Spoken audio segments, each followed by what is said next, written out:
안녕하세요. 저는 결혼한 지 1년 만에 이혼하게 된 30대 여자입니다. 신중하게 결정한 결혼이었던 만큼 같이 이 남자랑 죽을 때까지 함께이고 싶었는데 시아버지와 싸우고 결국 이혼했어요. 저는 지방에서 구급 공무원으로 일하고 있습니다. 대학교를 졸업하자마자 독하게 마음먹고 1년 공부해서 되었어요. 그리고 직장 생활을 시작한 이후 지인의 소개로 남편을 만나게 됐어요. 남편은 배를 타는 뱃사람입니다. 항해사라는 직업은 들어만 봤지 잘 알지는 못해서 이렇게 오래 떨어져 있어야 한다는 건 서로에게 어느 정도 호감이 생기고 알았어요.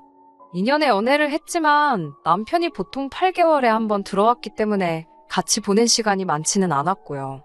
그럼에도 불구하고 남편은 제가 보여준 인내심과 믿음에 반했다며 자기와 결혼해달라고 하더라고요. 경제적으로도 심리적으로도 절대 어렵게 하지 않을 거라면서요. 친정 부모님은 그래도 부부가 붙어 살아야 되는데 그렇게 오래 떨어져 있으면 서로 안 좋다고 달가워하지 않으시더라고요. 하지만 남편이 선상에서도 저희 부모님께 자주 영상통화도 드리고 카톡도 하면서 다가가려고 노력을 했고요. 그런 남편의 성의와 정성에 감동하신 저희 친정 부모님께서 결혼을 허락해 주셨어요. 하지만 시댁 식구들은 좀 다르더라고요. 시댁 식구들은 저를 탐탁치 않아 하시더라고요. 나중에 알게 된 일이지만 당시 남편이 벌어서 가족들에게 경제적으로 도움을 많이 줬던 것 같더라고요. 그런데 남편이 결혼을 하면 아내인 저에게 경제권을 넘길 거라고 하니 제가 자기들 돈을 훔쳐가는 기분이었나 봐요. 게다가 남편에게는 결혼하지 못한 손위신우가 있었는데 동생이 먼저 결혼하는 것에 굉장히 불편해했대요. 이런저런 이유로 제가 잘못한 건 하나도 없음에도 불구하고 예비 시댁에서 엄청나게 미움을 받고 있었습니다. 하지만 그런 상황에도 불구하고 남편은 저와 결혼하겠다는 의지를 굽히지 않았고 자식 이기는 부모 없듯 결국 저희는 부부의 연을 맺게 되었습니다. 어렵게 이룬 결혼인 만큼 끝까지 보란듯이 지켜내고 싶었는데 이렇게 되어서 지금도 마음이 좋지만은 않습니다. 늘 배를 타고 해외를 도는 남편을 위해 신혼여행은 해외로 가지 않고 제주도로 떠났습니다. 그리고 제주도에서 돌아온 지 3주 만에 남편은 다시 배를 타러 떠났고 8개월 만에 돌아왔습니다. 남편과 만나자마자 제 첫 질문은 부모님께 전화드렸냐는 거였어요.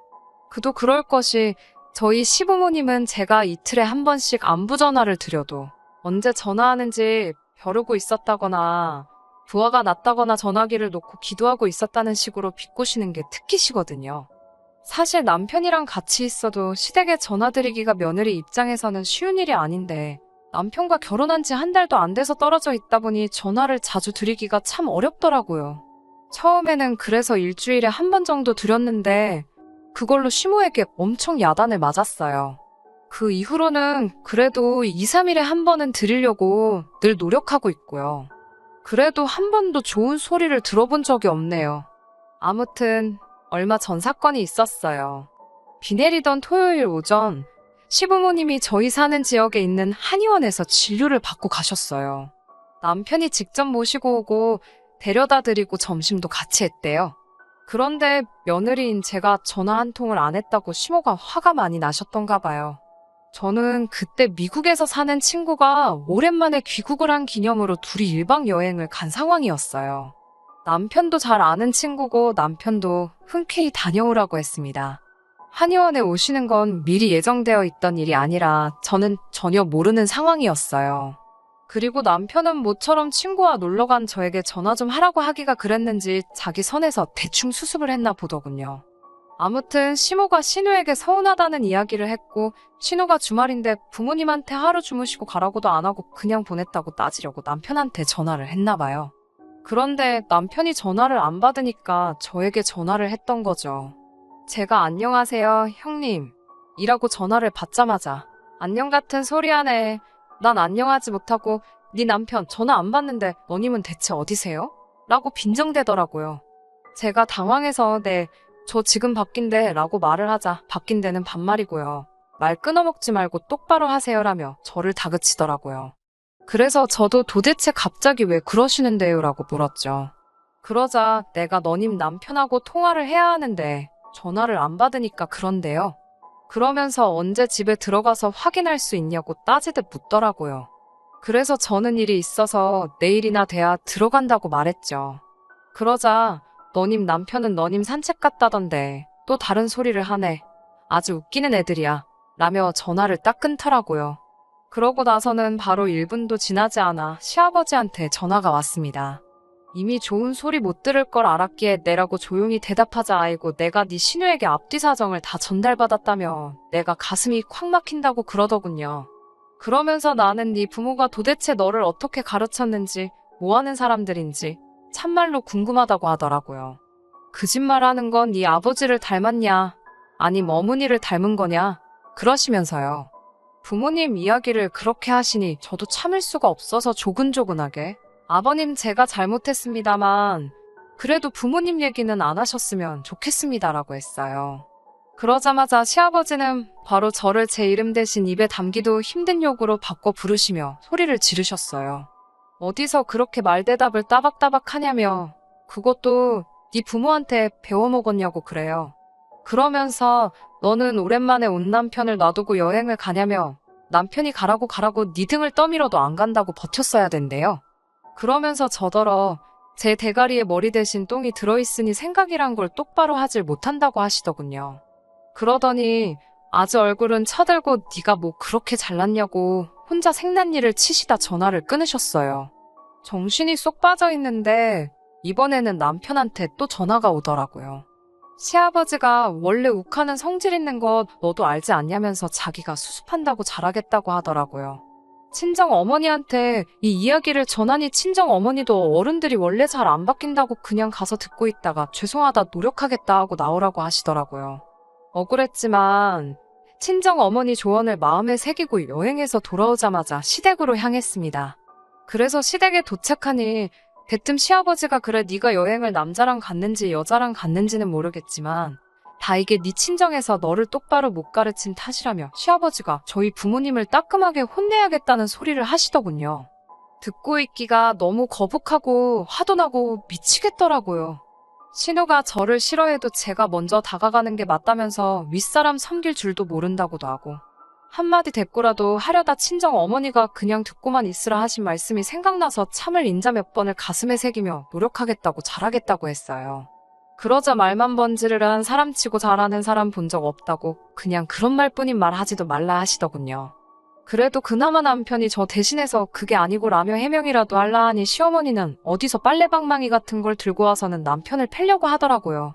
너는 내 아들도 아니라면서 내가 이 세상 뜨고 싶었다는 소리나 하시고요.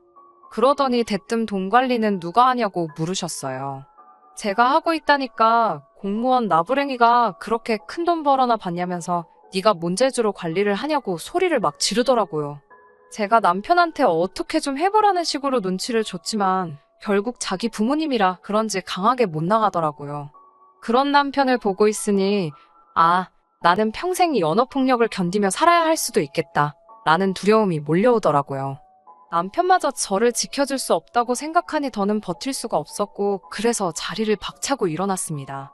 그러자 저 싸가지 없는 게 어른 말 안 끝난 거 안 보이냐고 고함을 치시더군요. 제가 도대체 무슨 자격으로 저희 부모님을 욕하고 저를 비난하시냐고 저희 아직 혼인신고도 안 했고 하니 그냥 이 잘난 아들 돌려드리겠다고 데려가시라고 했어요. 엄밀히 말하면 우리 모두 아직 남남이니까 저한테 함부로 하지 마시라고요. 그리고 시아버지께 아버님부터 따님 교육 똑바로 시키라고 삿대질을 해대며 저도 악을 썼습니다. 나이값도 못하고 저렇게 이기적이니까 저 나이 먹도록 시집도 못 가고 사람 구실도 못한다고요. 그래도 저는 손윗사람이기에 인격적으로 대해드리고 존중해드리려고 노력했다고요. 그러자 어디 어른한테 삿대질이나 하냐며 한 대 칠 기세로 손을 올리더군요. 그래서 저도 시아버지 눈을 똑바로 쳐다보면서 저도 아버님 한 대 칠 수 있지만 참는 거라고 적당히 하시라고 했어요. 그러자 한 대 쳐라 하면서 아이고를 연발하시더군요. 그러면서 제가 한 번만 더 우리 부모님 욕하면 나도 당신들 가만 안 둘 거라고 당신 자식들이나 잘 키우라고 한마디 더 했습니다. 남편한테도 널 믿고 사느니 내가 차라리 걔를 키우겠다고 꺼지라고 했어요. 그리고는 신혼집으로 돌아와 비밀번호도 바꿔버렸습니다. 어차피 신혼집도 못 구한 상태라 저희 친정 어머니가 월세 주시던 빌라에서 일단 살고 있었거든요. 얼마 지나지 않아 남편이 쫓아와 자기가 다 잘못했다고 일단 문 좀 열고 이야기하자고 하더라고요. 저는 더 이상 너를 믿고 의지할 수도 없고 너네 부모 상대하기도 싫다고 그만하자고 얘기했고요. 그 후에 저는 친정 부모님께 전화해서 있던 모든 일을 말씀드렸어요. 한숨만 내쉬던 친정 아버지께서 저더러 그래도 잘했다고 속 시원하다고 하시더군요. 그리고 몇 시간 뒤 남편이란 자식이 와서는 자기가 일단 시부모님께 제가 반성하고 있고 와서 빌고라고 얘기했대요. 그러면서 그냥 나 죽었어 하고 길하더군요. 그 이야기를 옆에서 들으시던 친정아버지가 이 자식이라며 현관을 열고는 너 이 자식 팔다리 아주 다 부러뜨려버린다고 우리 딸 근처에 얼씬도 하지 말라고 엄포를 놓으셨어요. 장인어른을 여기서 볼 줄은 몰랐는지 걸음 나 살려라 도망을 가더라고요. 결국 남편과는 이혼하게 되었습니다.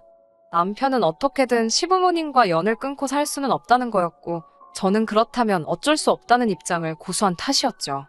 남편은 그래도 일말의 양심은 있었는지 짧은 결혼 생활 동안 저 혼자 외로웠던 것도 알고 자기 부모님이 별난 것도 안다면서 그동안 모은 돈은 위자료라 생각하고 저 덜어 다 가지라고 하더군요. 그렇게 적금 얼마와 남편이 채워넣은 가전제품은 제 몫이 되었습니다. 공무원이라는 안정적인 직장도 있고 벌이 좋은 남편도 있었으니 내 인생은 앞으로 평범하면서도 행복하겠다고 생각했는데 이렇게 변수가 생길 줄은 몰랐네요. 하지만 새로운 시작을 하는 마음으로 다시 한번 열심히 살아보려고 합니다. 물 흐르듯 살다 보면 또 좋은 일들이 생기겠죠.